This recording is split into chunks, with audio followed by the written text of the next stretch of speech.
ஓம் சாந்தி. 23/2/2026.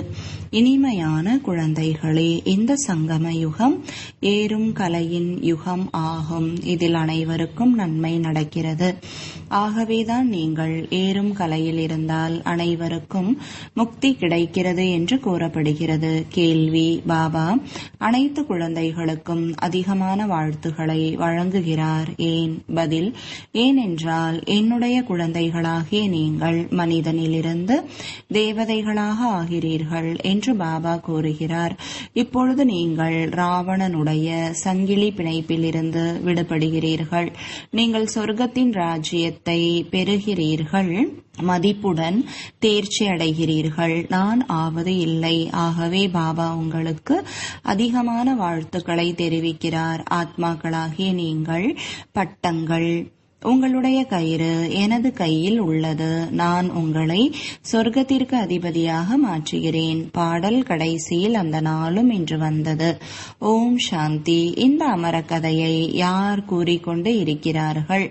யார் வேண்டுமானாலும் அமரக்கதையை சொல்லுங்கள். சத்தியநாராயணருடைய கதை என்றும் சொல்லுங்கள், அல்லது மூன்றாவது கண் கிடைத்த கதை என்றும் சொல்லுங்கள். மூன்றும் முக்கியமானதாகும். இப்பொழுது நீங்கள் யாருக்கு முன்பாக அமர்ந்திருக்கிறீர்கள்? உங்களுக்கு யார் சொல்லிக் கொடுத்து கொண்டிருக்கிறார்? இவர் பிரம்மா அநேக சத்சங்கங்களுக்கு சென்றிருக்கிறார். அங்கு அனைத்து மனிதர்களும் கண்களுக்கு தெரிகிறார்கள். இந்த சந்நியாசி கதை கூறுகிறார் என்று சொல்வார்கள். சிவானந்தர் கூறுகிறார் என்கிறார்கள். பாரதத்திலோ அநேக சத்சங்கங்கள் உள்ளன.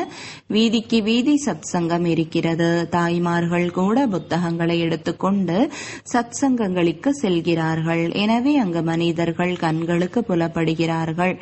ஆனால் இங்கு அதிசயமான விஷயம், உங்களுடைய புத்தியில் யார் இருக்கிறார்கள்? பரமாத்மா இப்பொழுது எதிரில் வந்திருக்கிறார் என்று நீங்கள் கூறுகிறீர்கள். நிராகார தந்தை நம்மை படிக்க வைக்கிறார். ஆஹா, ஈஸ்வரன் பெயர் உருவத்திலிருந்து விடுபட்டவர் என்று கூறுகிறார்கள். பெயர் உருவத்திலிருந்து விடுபட்ட பொருள் என்று ஒன்று கிடையாது என பாபா புரிய வைக்கிறார். இங்கே எந்த ஒரு சாக்கார மனிதனும் கற்பிக்கவில்லை என்று குழந்தைகள் அறிகிறீர்கள். எங்கு வேண்டுமானாலும் செல்லுங்கள். முழு உலகத்திலும் சாக்காரத்தில் இருப்பவர்கள் தான் கற்பிக்கிறார்கள். எங்கேயோ பரம தந்தை இருக்கிறார். அவருக்கு நிராகார இறை தந்தை என்று கூறப்படுகிறது. அந்த நிராகாரர் சாக்காரத்தில் அமர்ந்து படிக்க வைக்கிறார்.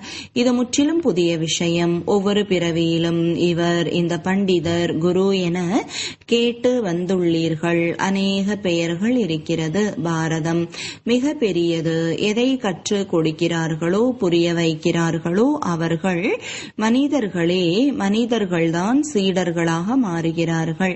பல்வேறு விதமான மனிதர்கள் இருக்கிறார்கள். இன்னார் கூறுகிறார் என எப்பொழுதும் ஷரீரத்தின் பெயர் கூறப்படுகிறது. பக்தி மார்க்கத்தில் பதீத பாவனா வாருங்கள் என்று நிராகாரை அழைக்கிறார்கள்.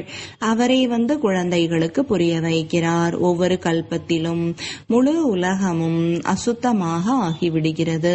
அதை தூய்மையாக ஆக்கக்கூடியவர் ஒரே ஒரு நிராகாரர் தந்தை என குழந்தைகளாகிய நீங்கள் அறிகிறீர்கள். நீங்கள் இங்கே அமர்ந்திருக்கிறீர்கள். உங்களிலும் ஒரு சிலர் அரைகுறையாக இருக்கிறார்கள்.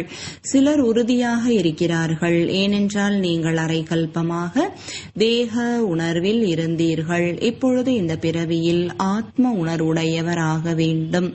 உங்களுடைய தேகத்தில் உள்ள ஆத்மாவிற்கு பரமாத்மா புரிய வைக்கிறார். ஆத்மாதான் சன்ஸ்காரத்தை எடுத்து செல்கிறது. ஆத்மா உடல் மூலமாக நான் இன்னார் என்று கூறுகிறது. ஆனால் யாரும் ஆத்ம உணர்வுடையவராக இல்லை.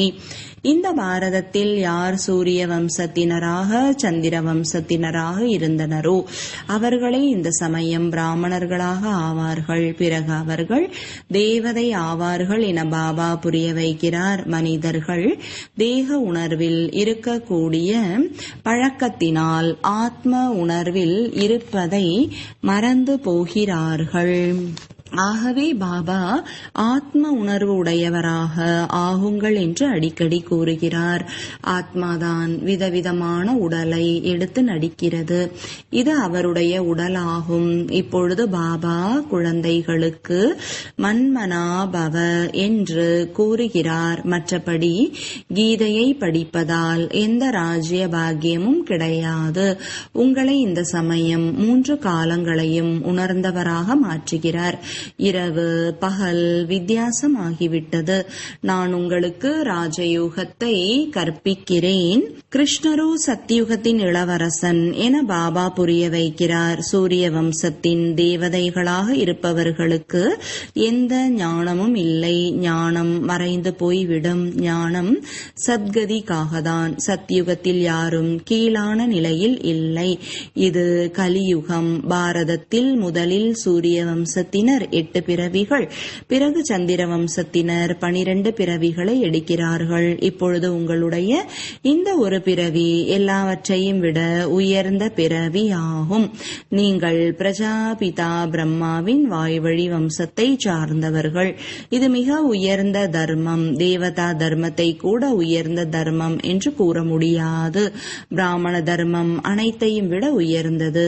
தேவதைகள் பிராப்தியை அனுபவிக்கிறார்கள். இன்று பல சமூக சேவகர்கள் இருக்கிறார்கள். உங்களுடையது ஆன்மீக சேவை. அவர்கள் உடலுக்கான சேவை செய்கிறார்கள்.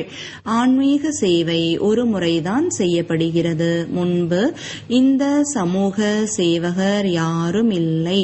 இந்த ராஜா ராணி ராஜ்யம் செய்தனர். சத்தியுகத்தில் தேவி தேவதைகள் இருந்தனர். நீங்களே பூஜைக்கு உரியவராக இருந்தீர்கள். பிறகு பூஜாரி ஆகிவிட்டீர்கள். லக்ஷ்மி நாராயணர் வாம மார்க்கத்தில் போகும் பொழுது ஆலயங்களை கட்டுகிறார்கள்.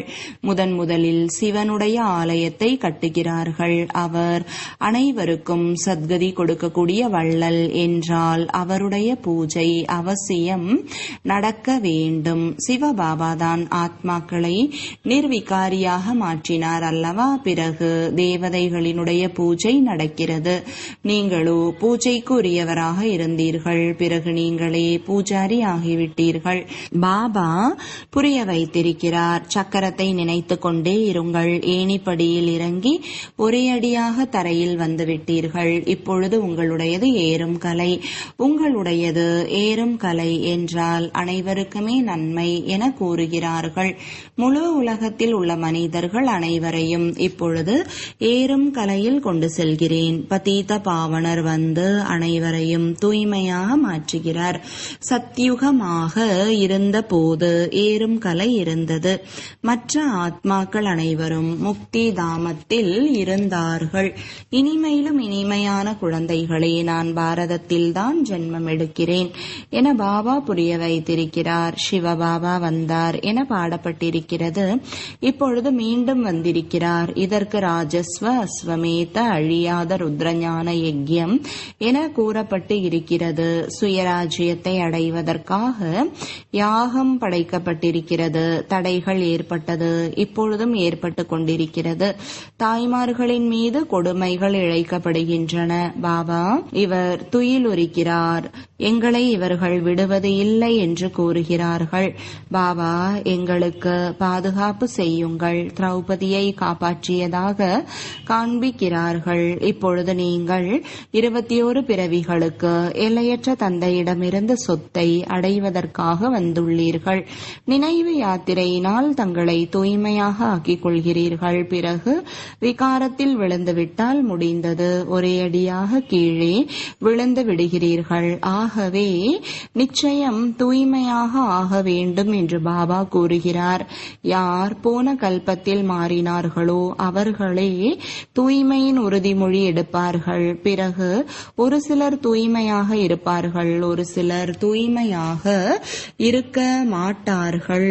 முக்கியமான விஷயம் நினைவாகும். நினைத்தால் தூய்மையாக ஆகலாம். சுய தரிசன சக்கரத்தை சுற்றி கொண்டே இருந்தால் உயர்ந்த பதவியை பெறலாம். விஷ்ணுவின் இரட்டை ரூபம் ராஜ்யம் செய்தார்கள் அல்லவா? ஆனால் விஷ்ணுவிற்கு காண்பிக்கப்பட்டிருக்கின்ற சங்கு சக்கரம் போன்றவை தேவதைகளிடம் கிடையாது. லக்ஷ்மி நாராயணருக்கு கூட இல்லை. விஷ்ணுவோ சூக்ஷ்ம வதனத்தில் இருக்கிறார். அவருக்கு சக்கரத்தின் ஞானத்தை பற்றி அவசியம் இல்லை. அங்கே சைகைகள் மட்டும் இருக்கிறது. நான் சாந்தி தாமத்தில் இருக்கக்கூடியவர் என நீங்கள் அறிகிறீர்கள். அது நிராகாரமான உலகம். இப்பொழுது ஆத்மா என்றால் என்ன? இதுவும் மனிதர்களுக்கு தெரியவில்லை. ஆத்மா பரமாத்மா ஆகிறது என கூறுகிறார்கள். ஆத்மா ஒரு மின்னக்கூடிய நட்சத்திரம் புருவ மத்தியில் இருக்கிறது. இந்த கண்களினால் பார்க்க முடியாது. யார் எவ்வளவு வேண்டுமானாலும் முயற்சி செய்யட்டும். கண்ணாடி பெட்டியில் மூடி வைத்து ஆத்மா எப்படி போகிறது என்று கூட பார்க்கட்டும். ஆனால் யாருக்கும் தெரிவது இல்லை ஆத்மா என்றால் என்ன, எப்படி போகிறது என முயற்சி செய்கிறார்கள். மற்றபடி ஆத்மா நட்சத்திரத்தை போல இருக்கிறது என்றுதான் கூறுகிறார்கள். தெய்வீக பார்வை இல்லாமல் அதை பார்க்க முடியாது. பக்தி மார்க்கத்தில் அதற்கு காட்சிகள் கிடைக்கிறது. அர்ஜுனனுக்கு அகண்ட ஜோதியாக காட்சி கிடைத்தது என எழுதியுள்ளார்கள். என்னால் பொறுத்து கொள்ள முடியவில்லை என அர்ஜுனர் கூறினார். அவ்வளவு பிரகாசமாக எதுவும் இருந்து இருக்காது என்று பாபா புரிய வைக்கிறார். ஆத்மா வந்து ஷரீரத்தில் பிரவேசிக்கிறது. யாருக்கும் தெரிவது இல்லை. பாபா எப்படி பிரவேசித்து பேசுகிறார் என நீங்கள் கூட புரிந்து கொள்கிறீர்கள். ஆத்மா வந்து பேசுகிறது. இதுவும் நாடகத்தில் நிச்சயிக்கப்பட்டிருக்கிறது. இதில் யாருக்கும் சக்தியை பற்றிய விஷயம் இல்லை. ஆத்மா எந்த உடலையும் விட்டு போவது இல்லை. இது காட்சியின் விஷயம். அதிசயமான விஷயம் அல்லவா? நான் சாதாரண உடலில் வருகிறேன் என பாபா கூறுகிறார். ஆத்மாவை அழைக்கிறார்கள். முன்பு ஆத்மாக்களை அழைத்து அவர்களிடம் கேள்விகளை கூட கேட்பார்கள். இப்பொழுதோ தமோ பிரதானமாகிவிட்டது அல்லவா? நாம் தூய்மையற்றவர்களை தூய்மையாக மாற்றலாம் என்பதற்காக தந்தை வந்துள்ளார். 84 பிறவிகள் என்று கூட கூறுகிறார்கள். யார் முதலில் வந்தனரோ அவர்கள் 84 பிறவிகளை எடுப்பார்கள். அவர்களோ லட்சக்கணக்கான வருடங்கள் என கூறிவிட்டார்கள். உங்களை சொர்க்கத்திற்கு அனுப்பினேன். நீங்கள் சென்று ராஜ்யம் செய்தீர்கள். பாரதவாசிகளாகிய உங்களை தான் சொர்க்கத்திற்கு அனுப்பினேன். சங்கமத்தில்தான் ராஜயோகத்தை கற்பித்தேன் என்று பாபா புரிய வைக்கிறார். நான் கல்பத்தின் சங்கம யுகத்தில் வருகிறேன். கீதையிலோ ஒவ்வொரு யுகத்திலும் என்ற வார்த்தையை எழுதிவிட்டனர் என பாபா கூறுகிறார். இப்பொழுது நாம் ஏணிப்படையில் எப்படி இறங்குகிறோம் ஏறுகிறோம் என நீங்கள் அறிகிறீர்கள். ஏறும் கலை பிறகு இறங்கும் கலை ஆகும். இப்போது இந்த சங்கம யுகம் அனைவருக்கும் ஏறும் கலையின் யுகம். அனைவரும் ஏறி போகிறார்கள், மேலே செல்கிறார்கள். பிறகு நீங்கள் சொர்க்கத்தில் நடிப்பதற்காக வருவீர்கள். சத்தியுகத்தில் வேறு எந்த தர்மமும் இல்லை. அதற்கு விகாரமற்ற உலகம் என்று கூறப்படுகிறது. பிறகு தேவி தேவதைகள் வாம மார்க்கத்தில் சென்று அனைவரும் விகாரிகள் ஆகிறார்கள். ராஜா ராணி எப்படியோ அப்படியே பிரஜைகள். பாரதவாசிகளாகிய நீங்கள் விகாரமற்ற உலகத்தில் இருந்தீர்கள். இப்பொழுது விகாரமான உலகமாக இருக்கிறது. பல தர்மங்கள் இருக்கின்றன. மற்றபடி ஒரே ஒரு தேவி தேவதா தர்மம் இல்லை. எப்போது இல்லையோ கட்டாயம் அதுதான் உருவாகிறது. நான் பிரம்மா மூலமாக வந்து ஆதி சனாதன தேவி தேவதா தர்மத்தை உருவாக்குகிறேன் என பாபா கூறுகிறார். இங்கேதான் செய்வார்கள் அல்லவா? சூக்ஷ்ம வதனத்தில் செய்ய மாட்டார். பிரம்மா மூலமாக ஆதி சனாதன தேவி தேவதா தர்மத்தை ஸ்தாபனை செய்கிறேன் என்று பாபா கூறுகிறார். இந்த சமயம் உங்களை தூய்மையானவர்கள் என கூற முடியாது. தூய்மையாக ஆகிக் கொண்டிருக்கிறீர்கள். நேரமாகிறது அல்லவா? அழுக்கிலிருந்து தூய்மையாக எப்படி மாறுவது என்பது எந்த சாஸ்திரங்களிலும் இல்லை. உண்மையில் தந்தைக்கு தான் மகிமை. அந்த தந்தையை மறந்த காரணம் காரணத்தினால் அனாதைகளாக ஆகிவிட்டீர்கள், சண்டையிட்டுக் கொண்டிருக்கிறீர்கள். பிறகு அனைவரும் சேர்ந்து எப்படி ஒன்றாக முடியும் என கூறுகிறீர்கள். சகோதரர்கள் அல்லவா? பிரம்மா பாபா அனுபவியாக இருக்கிறார். இவர் முழுமையாக பக்தி செய்து இருக்கிறார். அனைவரையும் விட அதிகமாக இந்த குருக்களை அடைந்து இருக்கிறார். இந்த அனைத்தையும் விடுங்கள் என பாபா கூறுகின்றார். இப்பொழுது நான் உங்களுக்கு கிடைத்திருக்கிறேன். அனைவருக்கும் சத்கதியை கொடுக்கக்கூடிய வள்ளல் ஒரே ஒரு சத்ஸ்ரீ அகால் என்று கூறுகிறார்கள் அல்லவா? பொருள் புரியவில்லை. பலர் படிக்கிறார்கள். அனைவரும் இப்பொழுது தூய்மை இல்லாமல் இருக்கிறார்கள். பிறகு தூய்மையான உலகமாக மாறும் என பாபா புரிய வைக்கிறார். பாரதம்தான் அழிவற்றது. இது யாருக்கும் தெரியவில்லை. பாரதம் ஒரு பொழுதும் அழிவதும் இல்லை. ஒரு பொழுதும் பிரளயமும் நடப்பது இல்லை. கடலில் ஆல இலையில் ஸ்ரீ கிருஷ்ணர் வந்தார் என காண்பிக்கிறார்கள். இப்பொழுது ஆல இலையில் குழந்தை வர முடியாது. நீங்கள் கருவிலிருந்து மிகவும் எளிதாக பிறவி எடுக்கிறீர்கள் என பாபா புரிய வைக்கிறார். அங்கே கர்ப்ப மாளிகை என்று கூறப்படுகிறது. இங்கே கர்ப்பச்சிறை ஆகும். சத்தியுகத்தில் கர்ப்ப மாளிகை. முதலிலேயே ஆத்மாவிற்கு காட்சிகள் கிடைக்கிறது. இந்த உடலை விட்டுவிட்டு மற்றொன்றை எடுக்க வேண்டும். அங்கே ஆத்ம உணர்வில் இருக்கிறார்கள். மனிதர்கள் படைப்பவரை பற்றியோ படைப்பின் முதலிடை கடைசி பற்றியோ அறியவில்லை. இப்பொழுது பாபா ஞானக்கடல் என நீங்கள் அறிகிறீர்கள். நீங்கள் மாஸ்டர் கடல் ஆகிறீர்கள். நீங்களோ நதிகள். மேலும் இந்த கோபியர்கள் ஞானமான சரோவர். இவர் ஞான நதியாவார். நீங்கள் சரோவர் ஆவீர்கள். இல்லற மார்க்கம் வேண்டுமல்லவா? உங்களுடைய தூய்மையான கிரகஸ்தாசிரமம் இப்பொழுது தூய்மையற்றதாக இருக்கிறது. நாம் ஆத்மா என்பதை எப்பொழுதும் நினைவில் வைத்துக் கொள்ளுங்கள் என பாபா கூறுகிறார். ஒரு பாபாவை நினைக்க வேண்டும். எந்த ஒரு தேகதாரியையும் நினைக்காதீர்கள் என பாபா கட்டளையிட்டுள்ளார். இந்த கண்களினால் பார்ப்பவை அனைத்தும் அழிந்து போகும். ஆகவே மன்மனாபவ மத்யாஜி பவ என கூறுகிறார். இந்த சுடுகாட்டை மறந்து கொண்டே செல்லுங்கள். நீங்கள் பாபாவை மறந்துவிடும் பொழுதுதான் புயல் வருகிறது. இந்த நினைவு யாத்திரை ஒரு முறைதான் நடக்கிறது. அது மரண உலகத்தின் யாத்திரை. இது அமர உலகத்தின் யாத்திரை. எனவே இப்பொழுது எந்த தேகதாரியையும் நினைக்காதீர்கள் என பாபா கூறுகிறார். குழந்தைகளே, சிவ ஜெயந்திக்காக எவ்வளவு கடிதங்களை அனுப்புகிறீர்கள்? அப்படியே ஆகட்டும் என பாபா கூறுகிறார். குழந்தைகளாகிய உங்களுக்கும் பாபா வாழ்த்துக்களை தெரிவிக்கிறார். உண்மையில் உங்களுக்கு தான் வாழ்த்துக்கள். ஏனென்றால் நீங்கள்தான் மனிதனிலிருந்து தேவதையாக ஆகிறீர்கள். பிறகு யார் மதிப்புடன் தேர்ச்சி அடைகிறார்களோ அவர்களுக்கு அதிக மதிப்பெண்ணும் நல்ல நம்பரும் கிடைக்கும். நீங்கள் இப்பொழுது ராவணனுடைய சங்கிலியிலிருந்து விடுபடுவதால் பாபா உங்களுக்கு வாழ்த்துக்களை தெரிவிக்கிறார். அனைத்து ஆத்மாக்களும் பட்டங்கள். அனைவரின் கயிறும் பாபாவின் கையில் இருக்கிறது. அவர் அனைவரையும் அழைத்து செல்வார். அனைவருக்கும் சத்கதி அளிக்கும் வள்ளலாக உள்ளார். ஆனால் நீங்கள் சொர்க்கத்தின் ராஜ்ய பதவியை பெறுவதற்காக முயற்சி செய்து கொண்டிருக்கிறீர்கள். நல்லது.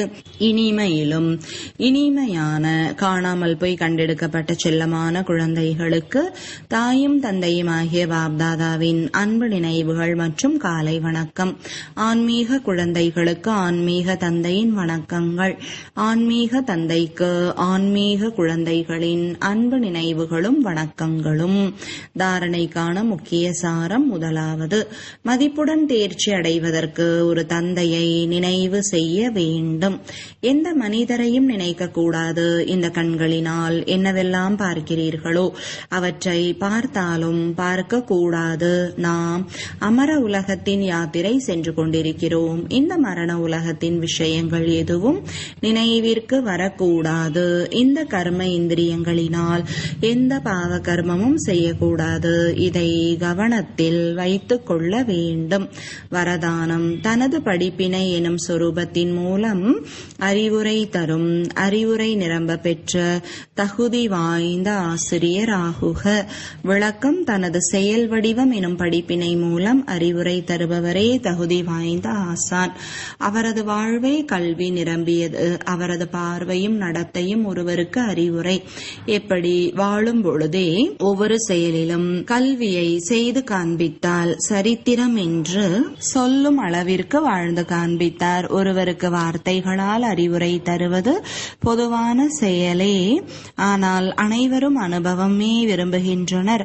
ஆகவே தனது உயர்ந்த செயல், உயர்ந்த எண்ணம் என்னும் சக்தியால் அனுபவம் செய்ய வையுங்கள். ஸ்லோகன்: எண்ணங்கள் ஈடேற ஆத்மா எனும் விமானத்தை சக்தியால் நிரப்பி விடுங்கள். அவ்யக்த சமிஞ்சை: ஒற்றுமை மற்றும் நம்பிக்கையின் சிறப்புகள் மூலம் வெற்றி நிரம்பியவராகுக. குழுவை ஒற்றுமை எனும் கயிறில் பிணைக்க சொல்லில் கவனம் அதிகம் தேவை. வார்த்தை எப்பொழுதும் தெளிந்த நீரென குறைவாக, மெதுவாக, இனிமையாக இருப்பது அவசியம். மரியாதைக்கு உரிய வார்த்தைகளே பேச வேண்டும். இதுவரையிலும் சாதாரண சொல்லே அதிகம் உள்ளது. ஒவ்வொரு சொல்லும் தெய்வீகமாக, இனிமையாக, ஆன்மீக சொல்லாக வேண்டும். இப்பொழுது அதன் மீது அதிக கவனம் கொடுப்பது அவசியம். அப்பொழுதே வெளிப்பாடு நிகழும். ஓம் சாந்தி.